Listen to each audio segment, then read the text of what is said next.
Hi guys! Welcome to my vlog. So today, we're dumating sa Shopee na shoe rack and everything. So, ganito, inassemble na namin siya and everything. So, I'm gonna do a quick tutorial kasi shoot tayo mga tutorial na nakita ko sa YouTube mga haba. Ayaw pa maging straight to the point. So, ito yung ma-receive nyo. Ito, tsaka ito. Okay? So, gagawin nyo lang in this paper. You're gonna... Siyempre, box, ito kasi yung box na yan eh. Parang gawa siya sa plastic. Okay. Ganyan dapat siya. So, i-fold mo lang. Fold mo lang siyang ganito. Fold mo yung parang yung parang dapat itiklop na. Fold mo muna para madali na siya later on. Yan. So, dapat ganito siya. And itong maraming folds, ito yung back part. So, ang gagawin mo lang, tatanggalin mo muna lahat ng mga dapat tanggalin sa buhay mo. Boom! Boom! Out! Pop! Out! This air out! Kasi yung mga parang kailangan tanggalin. Parang ito yung may mga mark na kailangan tanggalin. Tanggalin mo lang. Take it out! What else? Mga ganito. Tanggalin mo na. Ito kasi, itong nasa taas. Ito yung gagamitin pang stock. Para tanggalin mo lahat muna.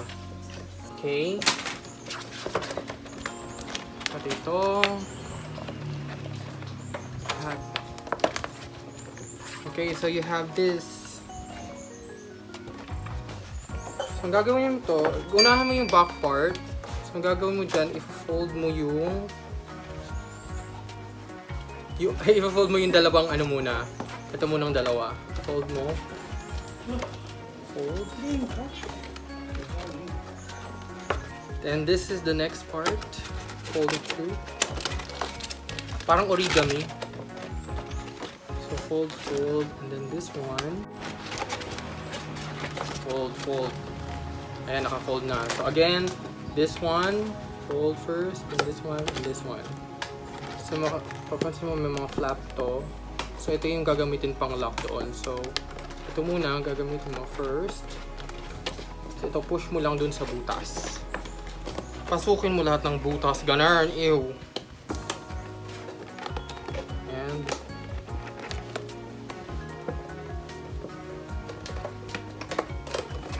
so, there. It's locked and loaded. So, now you have this part sa front. Ito yung front part. So, ito yung gagamitin mo. So, this is the tricky part. So, again, may mga kailangan na i-fold dito. Fold mo lang agad para mas madali.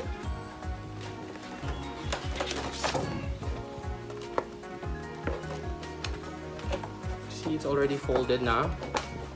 Then, get this. Ito yung parang sa door. Ilalagay mo yung shoe. And ilagay mo siya dito sa mga end. Ito yung tricky part eh. So, ang tip ko lang dito is unahin mo muna yung corners. Shucks.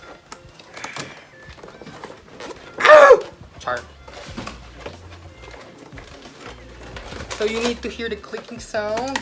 There. Click. Pasok mo siya dyan sa Pasok mo lang. Sana all pinapasok. My mom's here, but so do you hear the click sound and then here?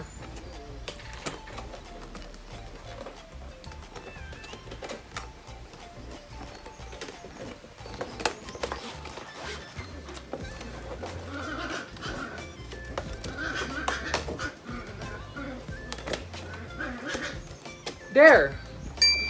You're finished with one of your stock. So guys, in order for you to stock this, all you have to do is to i-stock mo, char. Layer mo. Saka here first, tapos pa-slide kasi siya yung slide. And then you have to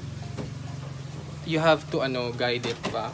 You have to secure it pa gamit to. So ito, push mo lang to.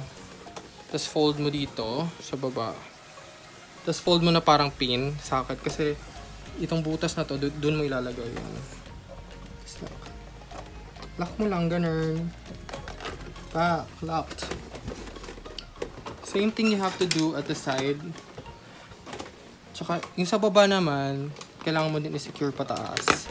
So, same thing din. Fold mo siya. Fold mo siya na ganyan.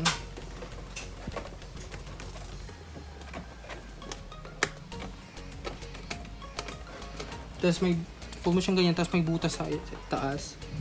Fold mo. Fold mo tapos. Fold mo tapos. Hack. Enter. Ganun. Ito naman sa likod. Tapos ito naman yung sa likod. Ito yung magla-lock dito on top. So, pasok mo lang dyan. Pasok mo lang dyan, tapos ito, pasok mo din. And you're done! And it's now secured! Girls! Yun na yun. Simple as that. So thank you so much for watching my vlog. And don't forget to subscribe and like my channel. I'm done. Bye!